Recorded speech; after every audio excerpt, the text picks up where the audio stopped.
வணக்கம். இன்னைக்கு வீடியோல மிதுன ராசி அல்லது மிதுன லக்னத்தில் பிறந்தவர்களுக்கு நீண்ட கால தடை ஒண்ணு விலக போகுது. அந்த தடையை விலக்குவதற்கு ஒரு அற்புதமான கிரக அமைப்பு இருக்கு.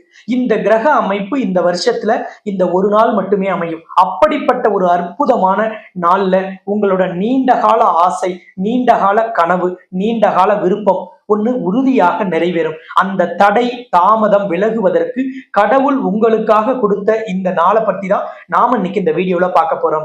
இந்த சேனல் இப்பதான் ஃபர்ஸ்ட் டைம் பாக்குறீங்கன்னா சப்ஸ்கிரைப் பண்ணாம இருந்தா சப்ஸ்கிரைப் பண்ணிட்டு பெல் பட்டன்ல நீங்க ஆல் ஆப்ஷன் கொடுக்கும் பொழுது நாம் போடக்கூடிய எல்லா வீடியோக்களுமே நோட்டிபிகேஷன்ல உங்களுக்கு காமிக்கும்.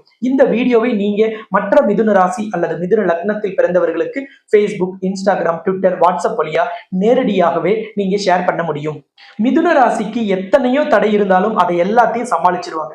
இயற்கையாகவே போராட்ட குணமும் போர் குணமும் நிறைந்த மிதுன ராசிக்கு அவங்களையும் அறியாமல் வேதனைப்படக்கூடிய ஒரு விஷயம்னா அது நல்ல ஒரு வாழ்க்கை துணை அமையல, திருமணம் நடக்கல, திருமணம் தாமதமாகுது, அல்லது மண்டபம் பேசி பத்திரிக்கை அடிச்சு ஜவுளி எடுத்து கூட திருமணம் நின்னு போச்சு, அல்லது நிறைய இடத்துல வரனுக்கு நாங்க ஜாதகம் கொடுக்குறோம், ரிப்ளை வரல, போன் அட்டன் பண்ணி கூட பதில் சொல்லல அப்படிங்கிற மன வேதனை கடந்த 2.5 வருஷமா மிதுன ராசி அல்லது மிதுன லக்னத்தில் பிறந்தவர்களுக்கு பெரிய அளவிலான வேதனையையும் துன்பத்தையும் தந்திருக்கும்.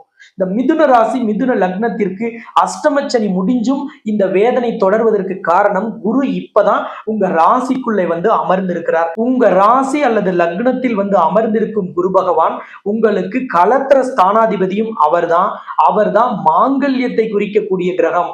ஒருத்தருக்கு ஜாதகத்துல நல்ல விஷயங்கள், மங்கள விஷயங்கள், திருமணமோ நிச்சயதார்த்தமோ கிரக பிரவேசமோ பூப்புனித நன்னீராட்டு விழாவோ காதணி விழாவோ எந்த மங்கள விஷயம் நடக்கணும்னாலும் அவர்களுக்கு குருவின் பார்வை அவசியம். அதனாலதான் திருமண வரன் பார்க்கறதுக்கு தொடங்குறதுக்கு முன்னாடி நம்ம வியாழ நோக்கு வந்துருச்சா, குரு பலன் வந்துருச்சா அப்படின்னு பாக்குறதுக்கு காரணமே. அப்படிப்பட்ட குரு உங்க ராசிக்குள்ள அமர்ந்து தன்னுடைய 7ஆம் பார்வையால் உங்களோட 7ஆம் இடமான களத்திரஸ்தானம் திருமணஸ்தானத்தை பார்க்க போறார். அப்ப கண்டிப்பாக உங்களுக்கு நல்ல வரனை அமைத்து தருவார்.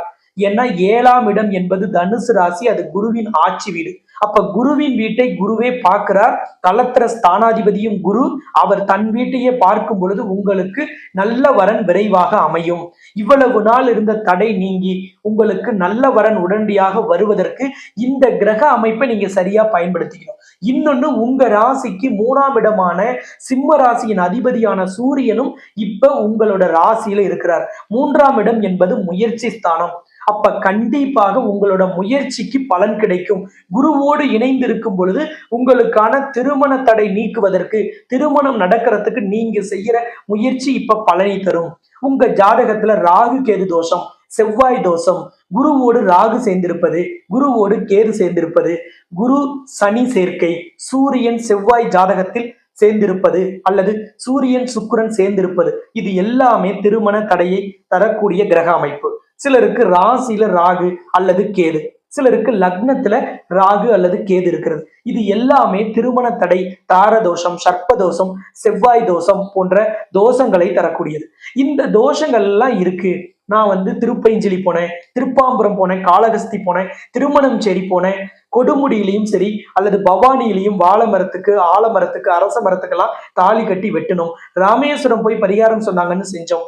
காளகஸ்தியில கூட நாங்க ஹோமம் பண்ணோம். ஆனா எந்த பரிகாரமும் எனக்கு பலன் தரல அப்படின்னா, ஜோதிட சாஸ்திரத்திலும் முன்னோர்களும் யோகிகளும் சித்தர்களும் சொன்ன கடைசி பரிகாரம் தான் நான் இப்போ உங்களுக்கு ரெக்கமெண்ட் பண்ண போறேன். அந்த பரிகாரத்துக்கு பெயர் சுயம்வர கலா பார்வதி ஹோமம்.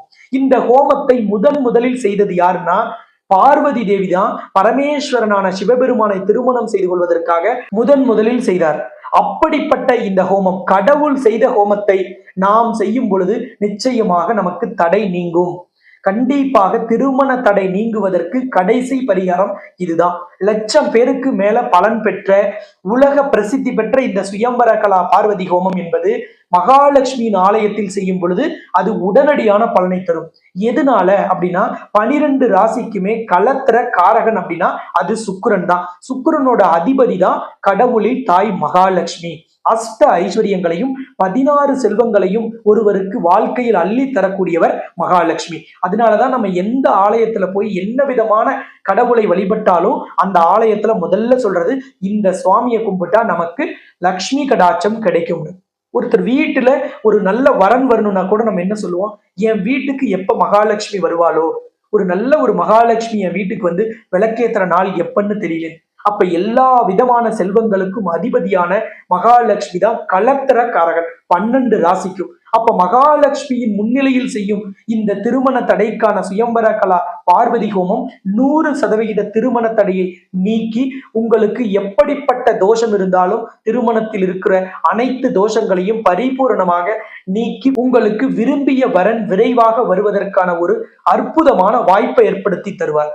கடவுளின் முன்னிலையில் நாம் செய்யும் பரிகாரம், அதுவும் சரியான விதத்தில் செய்யும் பரிகாரம் நமக்கு பலனை தரும். அடுத்தது கிரக அமைப்பு நமக்கு சாதகமாக இருக்கணும். இந்த காலகட்டத்தில் 7ஆம் அதிபதி உங்களோட ராசிக்குள்ளே வந்து அமர்ந்திருக்கிறார். அடுத்தது முயற்சி ஸ்தானாதிபதி சூரியன் உங்க ராசியிலே, கலத்திரக்காரகனான சுக்கிரன் உங்களுக்கு 12ஆம் இடமான சுப விரயஸ்தானத்தில் ஆட்சி பெற்று தன் சொந்த வீட்டிலே இருக்கிறார். ரிஷப ராசியிலேயே சுக்கிரன் ஆட்சி பெற்றிருக்கிறார். அதுதான் உங்களுக்கு சுப விரயஸ்தானம். சுப விரயஸ்தானத்தில் கலத்திரக்காரகன் அமர்ந்திருந்தால் கண்டிப்பாக திருமணம்ங்கிற சுப விரயம் ஏற்படும். அப்ப இந்த காலகட்டத்தில் செய்யும் பரிகாரம் உங்களுக்கான நல்ல வரனை, திருமண தடையை நீக்கிவிடும்.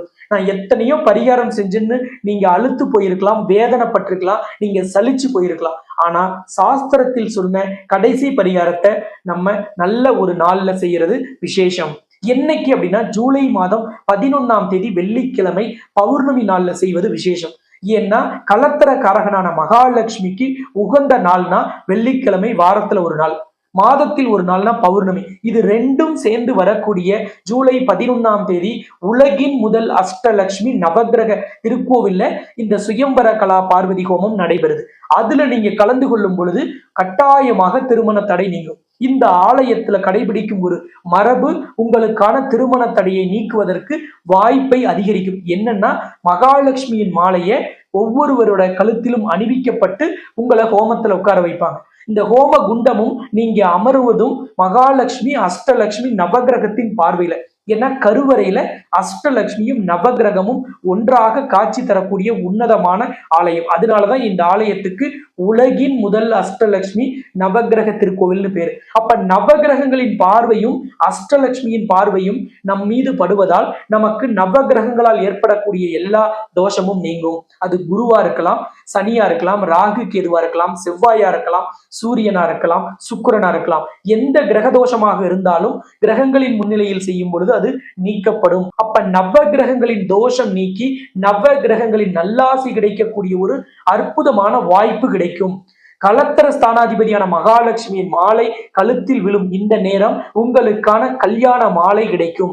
இந்த நாளில் பஞ்சாங்கத்தில் நேத்திரம் ஜீவன் ஒண்ணு நீங்க பார்த்திருக்கலாம். இந்த நேத்திரம் அப்படின்னா கண் பார்வை, ஜீவன் என்றால் உயிரோட்டம். நாம் செய்யும் பரிகாரத்திற்கு உயிரோட்டம் பெறுவதற்கு நமக்கு ஜீவன் பரிபூர்ணமா இருக்கிற நாள்ல செய்யணும்.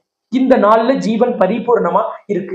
நேத்திரம்னா கண் பார்வை, கண் பார்வையும் பரிபூர்ணமா இருக்கக்கூடிய நாள்ல செய்யும் பரிகாரத்திற்கு நவகிரகங்களின் பார்வையும் கடவுளின் கடைக்கண் பார்வையும் கடவுளின் பார்வையும் நவகிரகங்களின் ஆசையும் நமக்கு கிடைப்பதற்கு பரிபூர்ண நேத்திரம் உள்ள நாள்ல பரிகாரம் செய்யணும். எந்த விஷயங்கள் எல்லாம் வளரணும், வெற்றி அடையணும், வாழ்க்கையில உயரணுமோ அதையெல்லாம் பௌர்ணமியில செய்யணும். அப்ப திருமணம்ங்கிறது உங்க வாழ்க்கையில் ஒரு வளர்ச்சியை தரக்கூடியது. நீங்க குடும்ப பந்தத்தில் இணைவதற்கு காரணம். அப்படிப்பட்ட இந்த பரிகாரத்தை பௌர்ணமியில் செய்வது விசேஷம். அப்ப வெள்ளிக்கிழமை பௌர்ணமி, பரிபூர்ண நேத்திரம், பரிபூர்ண ஜீவன். உங்களோட முயற்சி ஸ்தானாதிபதியான சூரியன் உங்களோட ராசிக்குள்ள, கலத்திர ஸ்தானாதிபதியான குரு பகவான் உங்க ராசிக்குள்ள, சுப விரயஸ்தானத்தில் கலத்திர காரகனான சுக்கிரன் அமர்ந்திருக்கிறார்.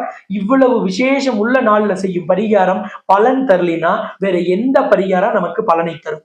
இந்த பரிகாரம் செஞ்சதுக்கு அப்புறம் வேற எந்த பரிகாரமுமே திருமண தடைக்கு நீங்க செய்ய வேண்டியதில்லை. ஏன்னா இதுதான் ஜோதிட சாஸ்திரத்திலும் முன்னோர்களாலும் யோகிகளாலும் சித்தர்களாலும் சொல்லப்பட்ட திருமண தடைக்கான கடைசி பரிகாரம். இந்த ஆலயம் எங்க இருக்குன்னா சேலம் மாவட்டம் தலைவாசல் இருக்கு. சேலத்திலிருந்து சென்னை போகும்போது சேலம் சென்னை தேசிய நெடுஞ்சாலையில 60 கிலோமீட்டர் தொலைவிலையும், கள்ளக்குறிச்சியிலிருந்து வரும்பொழுது 25 கிலோமீட்டர் தொலைவிலையும் இந்த ஆலயம் அமைந்திருக்கிறது. இந்த ஆலயத்துல ஜூலை 11ஆம் தேதி நடக்கக்கூடிய இந்த சுயம்பர கலா பார்வதி ஹோமத்துக்கு முன்பதிவு கட்டாயம். ஏன்னா நீங்க எவ்வளவு பேர் வரீங்கன்னு தெரிஞ்சாதான் ஆலயத்துல உங்களுக்கான மகாலட்சுமி மாலையை அவங்க தயார்படுத்தி வைப்பாங்க. அப்ப கண்டிப்பாக முதலில் வருவோருக்கு முன்னுரிமைங்கிற அடிப்படையில தான் உங்களை அந்த ஹோம குண்டத்தை சுத்தி உட்கார வைப்பாங்க. அப்ப முதல்ல முன்பதிவு பண்றவங்கள முதல்ல ஹோமத்துல அமர வைப்பாங்க. அப்ப நீங்க இப்பவே ஸ்கிரீன்ல தெரியிற நம்பரை தொடர்பு கொண்டு முன்பதிவு பண்ணிடுங்க. குறிப்பிட்ட அளவுக்கு மேல அங்க ஆட்களை இந்த மாதம் அனுமதிக்க மாட்டேன்னு சொல்லி இருக்கிறதுனால நீங்க இப்பவே முன்பதிவு பண்ணிடுங்க. இந்த வீடியோவை கடவுள் உங்களுக்கு காமிக்கிறதுக்கு காரணமே உங்கள் திருமண தடையை நீக்கணும்னு முடிவு பண்ணிட்டார். உங்களோட கண்ணீரையும் வேதனையும் கடவுள் புரிந்து கொண்டு உங்கள் தோஷத்தை நீக்க வாய்ப்பு கொடுத்துட்டார்.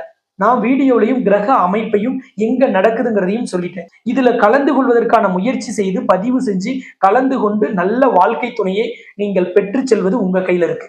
இதற்கான முயற்சியை நீங்க எடுக்கணும். இதற்கான வாய்ப்பை கடவுள் கொடுத்துட்டார். அப்ப கண்டிப்பாக இந்த ஹோமத்தில் வந்து கலந்துக்குங்க. சம்பந்தப்பட்ட நபர் நேர்ல வந்து கலந்துக்கிட்டா உடனடியாக நல்ல வாழ்க்கை துணை அமையுங்கிறது அனுபவமா இந்த ஆலயத்துல பாக்குறது. ஒருவேளை சம்பந்தப்பட்ட நபர் நேர்ல வர முடியல, வெளிநாட்டுல வெளி மாநிலத்தில் இருக்காரு அப்படின்னா அவங்க குடும்பத்துல இருக்கிறவங்க அந்த நபரோட ஜாதகத்தை ஒரிஜினல் எடுத்துட்டு வந்து கலந்துக்குங்க. ஹோமத்திலையும் லக்ஷ்மி கிட்டையும் வச்சு தோஷ நிவர்த்தி பண்ணி ஹோமம் முடிஞ்ச உடனே உங்களுக்கு ஜாதகம் வழங்கப்படும். இந்த ஹோமத்துல ஒருவேளை வெளிநாட்டுல இருக்கிறவங்க எப்படி கலந்துக்கலாம் அப்படின்னா சம்பந்தப்பட்ட நபரோட ஜாதகத்தை ஸ்கிரீன்ல தெரியிற நம்பருக்கு வாட்ஸ்அப் பண்ணிடுங்க. அந்த ஜாதகத்தை ஆபீஸ்ல இருக்கிறவங்க பிரிண்ட் எடுத்து ஹோமத்திலையும் லக்ஷ்மி கிட்டையும் வைத்து தோஷ நிவர்த்தி பண்ணி அந்த ஜாதகத்தையும் ஹோம பிரசாதத்தையும் உங்களோட அட்ரஸுக்கு கொரியர்ல அனுப்பி வைப்பாங்க. அப்ப கண்டிப்பா அந்த ஜாதகத்தை நீங்க அதன் பிறகு பிரிண்ட் போட்டு வரன் பார்க்க கொடுக்கும் பொழுது விரும்பிய வரன் விரைவாக வரும்.